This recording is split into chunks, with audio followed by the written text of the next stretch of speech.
What's up everyone? Welcome back to Own the Hunt. Today's video, we're gonna cover everything predator hunting, daytime, nighttime, everything you need to know. So if you guys are interested in getting into predator hunting or coyote hunting, this is the video for you. Stick around.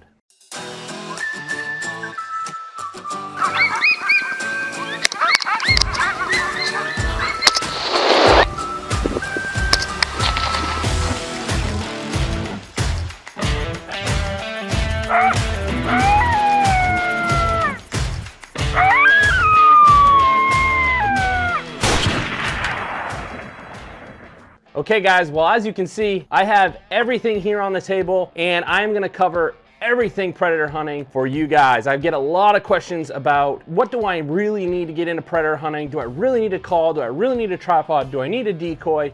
What's the best rifle? What's the best caliber? Here's the deal guys. There's a shitload of stuff on the market that you can buy to get into predator hunting. Cheaper stuff, really expensive stuff, mid-range stuff. What is important is getting out in the outdoors and hunting. Putting these predators on the ground, saving your deer herd, saving livestock, saving cattle, whatever you gotta do, get out, hunt. Okay, now that we have that covered, let's talk about some gear choices that I have made and the reason why and if they would really benefit you. So what I'm gonna start with guys is probably the most essential item to predator hunting, and that is a call. So what I have here is an Icotech Night Stalker call. I've done a review of this on my channel. It's more of an early impressions kind of thing. Quick update on that. Very, very happy with this call. Would buy again for sure and would serve you guys very well. Now, as you can see, I have a tripod on the end of the bottom of this call. The tripod is pretty essential and it allows you to get that call up off the ground and really extend your volume and extend your sound beyond what you can when call is sitting directly on the ground. So guys, that tripod doesn't come with that call. I bought it on Amazon. I will put a link in the description to it in case you're interested. Bottom line is, get yourself a call of some sort. Doesn't matter if it's Fox Pro, Icotech, Lucky Duck, doesn't matter. There's a ton of different brands out there. In fact, you could go with mouth calls. I've mentioned that in videos before. Just get a call of some sort. You need it. You need to be calling these predators in if you're not baiting or something like that. Next important thing is obviously going to be a weapon, a way to put these animals on the ground. You guys have seen my rifle video before probably if you follow the channel. If not, you know I'm running a custom AR-15 that I built myself, chambered in 223. Now we'll go ahead and clear this weapon. Nothing in the chamber, nothing in the mag well. So this is my custom built AR-15. I'm running an ATN X-Sight Pro 4K. This is a night and day scope. If you use it at night, you need an IR illuminator. I am running a Sniper Hog Lights Coyote Cannon light. If you follow the channel, you know I love this light. This is hands down the best IR illuminator money can buy. Now, I've talked about this before. If you can't afford something as high-end or as powerful as the Sniper Hog Coyote Cannon, there are much other options on the market that'll get you out, get you seeing at night if you really want to night hunt. I'm going to go into detail on night hunting once I cover this gear, and I'm also going to just go into detail on the differences between day and night hunting. So if you want to kind of know those more granular things, stick around for the later part of this video. Right now I'm just kind of going to cover this gear. So if you're interested more about this rifle and that setup and how I run it, check out my other review. It's one of my earlier videos on the channel where I go over the review of my rifle setup and why I feel it's a great setup for coyote hunting and predator hunting in general. Okay, so while we're on the topic of guns and weapons, let's talk about a shotgun. If you're gonna day hunt and you're gonna hunt in thicker cover, like woods or sagebrush or something like that, you may wanna think about bringing along a shotgun. Sometimes these coyotes or bobcat or whatever it may be come in close, they come in quick, you don't always have time to get a scope on them. So a shotgun is pretty slick. You got a bead, you can quickly get on them, pop off. If you're wondering about ammo for your shotgun, I would run something like a double-aught buck, or they make some varmint predator loads that are specific for shotgun. Do some research, figure out what's gonna work well in your shotgun. For me, I'm running a Benelli Supernova. I love this shotgun, it works well. I use it primarily for waterfowl hunting, duck and geese with my friends. It's run really, really well. It is a pump action, it's not a semi. There's a lot of pros and cons to that. We're not gonna get into it in this video, but this is what I'm running. Whatever you got, take it out with you because you may need it. Okay, so the next piece of gear that I think is really, really important, and I've mentioned it multiple times on the channel, is a tripod. You can go as basic as a couple of shooting sticks that crisscross that you set your rifle in, and it uses kind of spring tension to go up and down, move your rifle. You can get those for about 50 bucks, guys. You don't need to spend all this money on a big expensive tripod unless you want to and unless you're really serious about the sport. If you're curious about this tripod, it's an innorel tripod. It's carbon fiber. I purchased it on Amazon. I just did a review on it and I'm really, really happy with it. It has an adjustable ball head and it allows full articulation and range of motion of your rifle. Okay, so the next most important thing, guys, if you're hunting in the daytime, is a decoy. It doesn't have to be anything crazy. This is a Mojo Super Critter. This thing works pretty good. I'll go ahead and turn it on for you guys to see what it does. But basically, it's just a little motor, spins a spring-loaded rod, basically, with a small fuzzy thing on the end of it. You guys can make something on your own if you're crafty, and if you're not, and you want to just get something, get out there quick, this guy can be had for like 60 bucks. I'll put a link to that in the description. It works pretty good. I haven't called any animals in with this decoy yet, but I plan to use it for some day sets pretty soon. I really bought it because of my experience with that coyote that hung up at 500 yards. I feel like it probably would have come in with the decoy. Okay, so the next item on the list is gonna be a chest pack. This one's made by Alaska Guide Creations. I love this chest pack. I've also done a review of this on the channel. If you're interested in that, go check it out. This chest pack allows me to put all my gear kind of in front of me, allows me to keep it on while I go in the truck between sets. That's really pretty nice. I don't have to sling a backpack on every time I move between sets. So I really love a chest pack. It helps me just carry the essentials, the things I really need on my hunt, and that's that. Alaska Guide Creation makes a lot of different packs. There's also a company called Reese that makes some very high quality, nice packs. And you could get some cheaper ones on Amazon too if you're interested. So the things that I keep in my pack are my thermal monocular for scanning when I'm night hunting. A thermal is pretty critical when you're night hunting. I wouldn't say that you have to have it, but what I will say is it's a game changer. If you're very serious about predator hunting and you're one of those guys that's been a little bit more experienced, you've put a year or a couple of years into predator hunting and you really want to take your game to the next level and start seeing more animals that you're calling in that maybe you weren't seeing with infrared night vision, definitely consider a thermal monocular. It pairs extremely well with a night vision scope, and you get that initial heat signature, you see the animal, you don't necessarily know what it is, you get to your night vision rifle, you're able to identify it, you're able to continue calling it in and take your shot there when you have complete confidence in what you're shooting at. The next thing I carry in my pack is a double coyote drag. All this is a piece of wood with a hole in the middle of it that I strung 2 pieces of paracord off, tied a little slip knot on the end of it. It works really, really well. I slip this slip knot around the snout of a coyote and it's around its canine teeth, and then I cinch it up and then I pull it out. Makes quick work of pulling out coyotes, and I gotta tell you, if you're gonna hunt predators, take a drag with you in the field. You'll thank me later. Next thing you're gonna wanna take with you, especially if you're night hunting, but I could even see some pros to this if you're late afternoon day hunting and then you go into the evening maybe a little bit after maybe you've shot and you're looking for it, whatever it may be. Take a light of some sort with you guys. This is not a fancy light. I wish it was. I kind of cheaped out when I got a flashlight, mostly because it came with the batteries that I wanted for the headlamp I use, as well as the previous infrared light that I used when I was hunting. Used 18650 batteries, and so this was like a value pack, came with like 8 batteries and the flashlight, and it actually works pretty good. I'm not disappointed with it. It's just kind of a cheapie. Doesn't last super long on one battery. But that leads me to my next point. Bring batteries with you. I have this case here, guys, and it is full of batteries. I don't know if you can tell there, but I've got 2 spare batteries for my infrared illuminator. 1 is already in it, so I have 3 total batteries for that. I got plenty of runtime for nighttime optics. And then I've got 4 of the 18650 batteries with me that run my flashlight and my headlamp. So a headlamp is also pretty nice to have with you. It's by all means not essential. I brought it down here because I figured while I was talking about lights, I would just mention the different kinds of lights. If you want to be hands-free and you're tracking or whatever it may be, a headlamp is kind of nice. If you're nighttime hunting and you're not using night vision or thermal of any kind and you're just hunting with lights, Sniper Hog Lights makes a really, really nice scanning headlamp that is super bright. And I mean, this thing, it just throws some serious light. And so you probably want to go with something much more high powered like that. You could you can totally get away with like a Coyote cannon with their white light or their red or green for scanning. They also make a handle for the Coyote cannon that makes it really nice to scan with. You don't have to get night vision. You don't have to get thermal. You gotta get what gets you out in the field, like I mentioned earlier. So another thing I carry in my pack is this external battery pack. I keep this with me fully charged at all times. This is a 16,000 milliamp hour battery pack.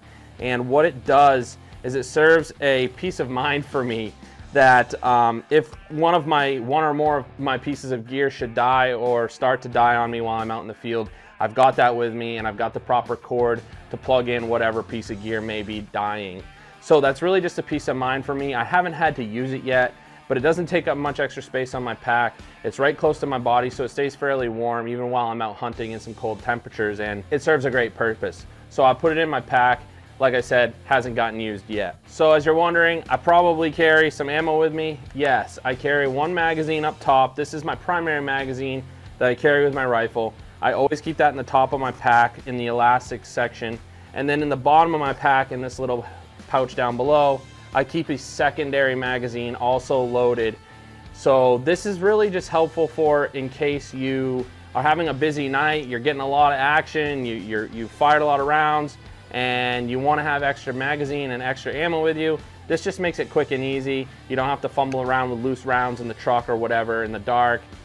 You got an extra mag, you're good to go. So that's pretty much it for the pack and how I use it. If you're more interested on how I use it and greater detail on the pack, definitely check out my review on that. It's the Alaska Guide Creations Ravis chest pack, and I love it. So another piece of gear that I could say is pretty incredibly important is a wind checker. It doesn't have to be a physical wind checker, guys. I use HuntStand, the app on my phone, a lot for checking wind direction and planning my sets. But this is a physical wind checker. This is a dead downwind wind scout. It's battery operated and it kind of works like a vape pen like these people use. Basically, it pulls in some air and it almost acts like you're sucking on it. So when you squeeze it, you get this cool puff of like vapor in the air. This one happens to be scent free. You can get scented cartridges if you want them to smell like something for deer hunting or whatever. But just get a way to check the wind. It could be some cornstarch powder you throw up in the air, watch it blow, and plan your sets accordingly. So now the next piece of gear that I could say is important but not as important is a sidearm. This happens to be my SIG P365. I carry this every day. This is my everyday carry pistol, and so I also carry it with me in the field.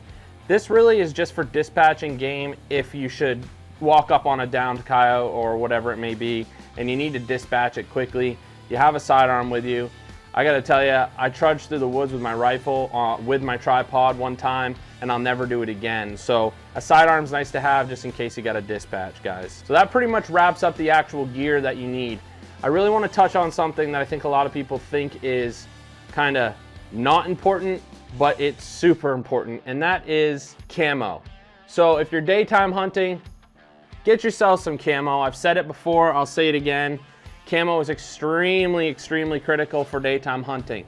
This is my Huntworth gear. I just got this gear. I also have a review of this on the channel. Doesn't really matter what it is, as long as it breaks up your silhouette and it gets you kind of hidden in a tree line or amongst some brush. I gotta say, if you watch Heath Baker at all, he's a really, really accomplished predator hunter.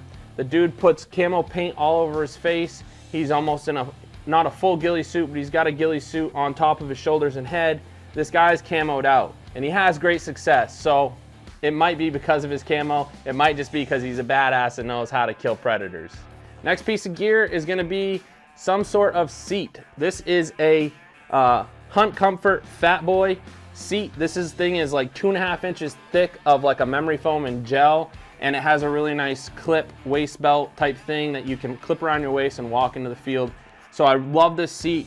No, it doesn't have a backrest, but it makes going out and doing a day set much more enjoyable. You can throw that on the ground. Matter of fact, I took that with me the other day, threw it down on some snow, probably about 2 feet of snow, and kind of crushed down the snow around it and set that in the snow, and it kept me from getting wet and cold. So some sort of seat, it can be really whatever you want, but what I gotta tell you about sitting during a daytime set is sit as low to the ground as you can. The lower the better. It's similar to turkey hunting. where you want to sit really, really low to the ground, blend yourself into a tree line, and kind of get hidden. Okay, well that kind of wraps up the gear for coyote hunting and predator hunting in general.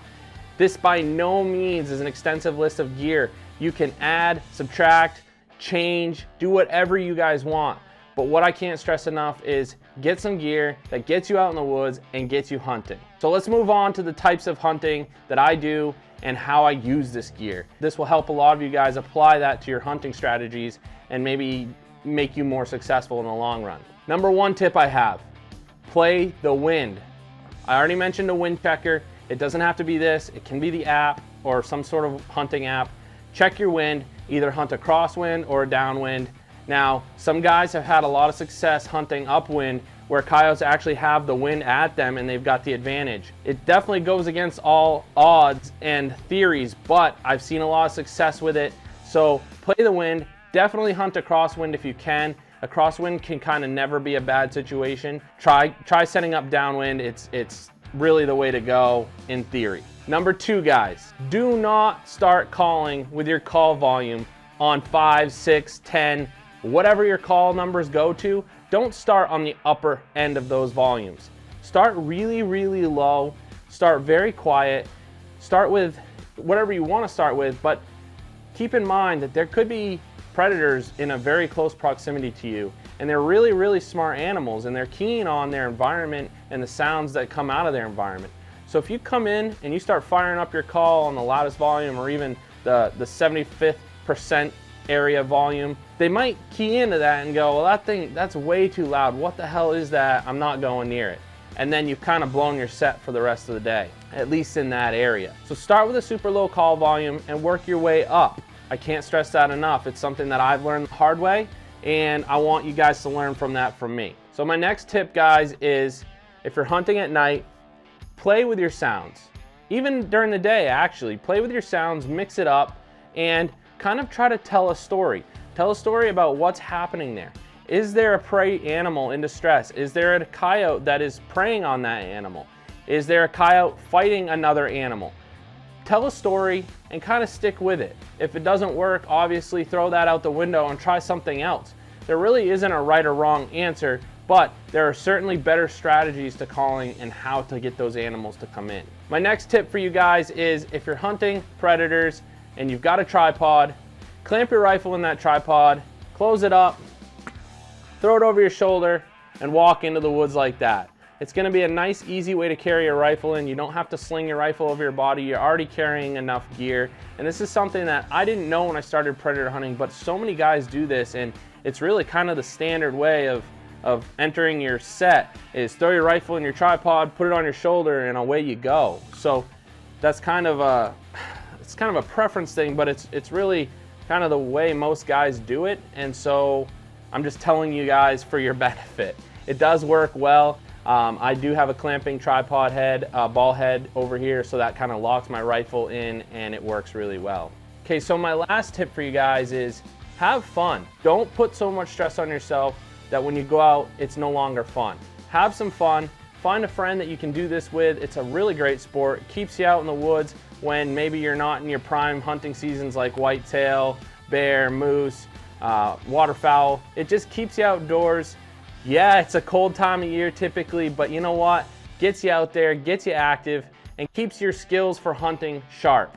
And lastly, guys, I need you to know, this is not a exact science. There are so many variables to predator hunting that it's very, very difficult to touch on all of them, and it's very, very difficult to say, do this, it will work. Do that, it will work. Because really there is no exact answer. And what I gotta tell you, and I've said this in all my videos where I go out hunting, is get out and do it. That's really the only way to be successful. You're not gonna be successful sitting at home watching YouTube, looking at how to coyote hunt. Get the gear, get out and do it. These are some tips that I give you to help you get started and maybe help some of you guys that have been doing it a while who are hung up on it or have plateaued. We don't call coyotes in every single time we go out. We're lucky to call them in every 10th set. This is just the game we play, guys. It's a lot of fun. It's a chess match oftentimes, and it's a blast. And so it keeps me going, and it's a sport I think I'll do for a long time, or as long as I really can. Anyway, guys, if you have comments or questions, please drop them in the comment section below. I'm gonna put links to all of this stuff in the description. If you're interested in something and I didn't talk about it in enough detail, don't hesitate to drop a comment with a question. If I didn't touch on something at all that you have questions about, definitely drop a comment. Hopefully I can help you more, and hopefully more videos like this will help you. Let me know what you guys think. All right, well, that's gonna do it on this episode of On the Hunt, guys. Until next time, I'll see you later.